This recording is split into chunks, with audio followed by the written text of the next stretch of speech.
आप सभी का स्वागत है मेरे यूट्यूब चैनल सरकारी गणित में। अपार आईडी को लेकर कुछ नए नोटिफिकेशंस आए हैं गवर्नमेंट की तरफ से। तो चलिए शुरू करते हैं, देखते हैं क्या क्या नोटिफिकेशंस आए हैं अपार आईडी को लेकर।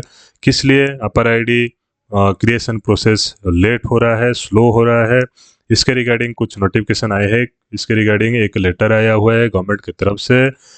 Department of school education and literacy, ministry of education, government of India की तरफ से एक लेटर आया है जिसमें क्लियर कट लिखा गया है किस लिए जो अपर आईडी क्रिएशन प्रोसेस है वो स्लो हो रहा है। ठीक है, अपर आईडी जो क्रिएशन प्रोसेस है वो किस लिए स्लो हो रहा है और किस लिए लेट हो रहा है, इसकी रिगार्डिंग एक लेटर आया है। आप लोग देख सकते होंगे ये लेटर। तो वीडियो को लाइक करेगा, चैनल को सब्सक्राइब करेगा। तो इसमें जो नोटिफिकेशन आए हैं क्लियर कट हम लोग पढ़ के समझेंगे किस लिए नोटिफिकेशन आए हैं, किस लिए ये प्रॉब्लम आ रहा है।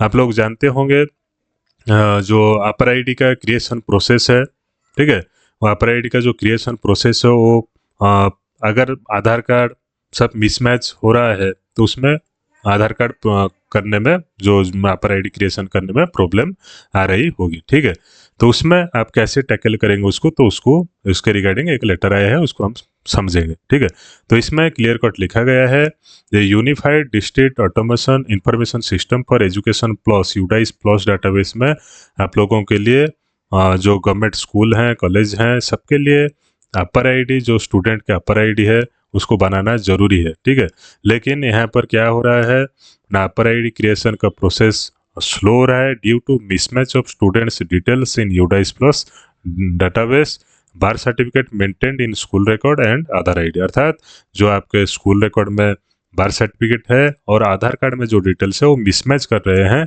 इसलिए आपका जो अपर आईडी क्रिएशन प्रोसेस है वो स्लो हो रहा है। तो इसके रिगार्डिंग आप लोग क्या कर सकते हैं, इसमें क्या क्या चेंजेस कर सकते हैं, किसको चेंज कर सकते हैं, आपका जो स्कूल रिकॉर्ड है उसको चेंज करेंगे या फिर आधार आईडी को चेंज करेंगे, तो कैसे क्या करना है उसका डिटेल एक डिस्कशन का टर्म कंडीशन छोड़ा गया है यहाँ पर लिखकर 5 नंबर में, उसको पढ़कर समझते हैं। ठीक है, ये सब स्टेट्स के लिए है, यूनियन टेरिटरी के लिए, सब के लिए है।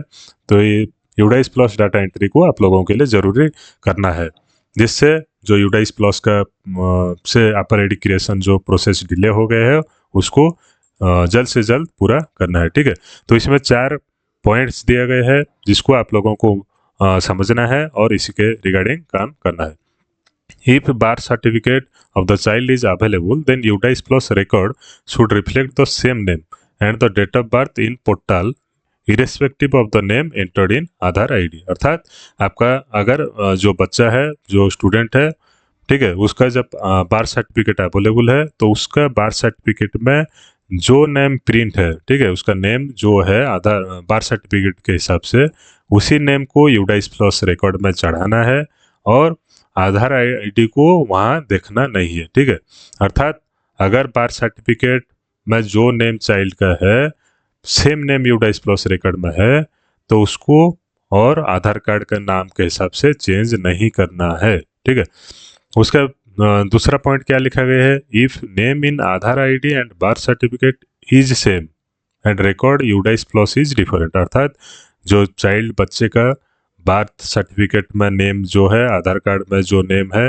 वो यूडाइस प्लस से मिसमैच कर रहे हैं, अर्थात सर्टिफिकेट बार सर्टिफिकेट में जो है आधार कार्ड में सेम है लेकिन यूडाइस प्लस में डिफरेंट है, तो आपको क्या करना है ना, यूडाइस प्लस का डाटा को चेंज करना है, किसके रिगार्डिंग ना, बार सर्टिफिकेट के रिगार्डिंग। ठीक है, तीसरा पॉइंट देखते हैं क्या लिखा है, if record of the child in bar certificate and UDISE plus is same. अर्थात बार सर्टिफिकेट एंड यूडाइस प्लस का जो डाटा है चाइल्ड का सेम है बट आधार आईडी में डिफरेंट है, तो आप लोगों को क्या करना है, बच्चों को बोलना है, बच्चों के पेरेंट्स को बोलना है आधार आईडी का डिटेल्स को आप लोग चेंज कराना है। ठीक है, उससे बार सर्टिफिकेट को कुछ भी छेड़छाड़ नहीं करनी है कि यूडाइस प्लस को भी कुछ नहीं छेड़छाड़ नहीं करनी है। ठीक है, आधार आईडी को आप लोगों को चेंज करना है अगर बार certificate and UDISE both are same.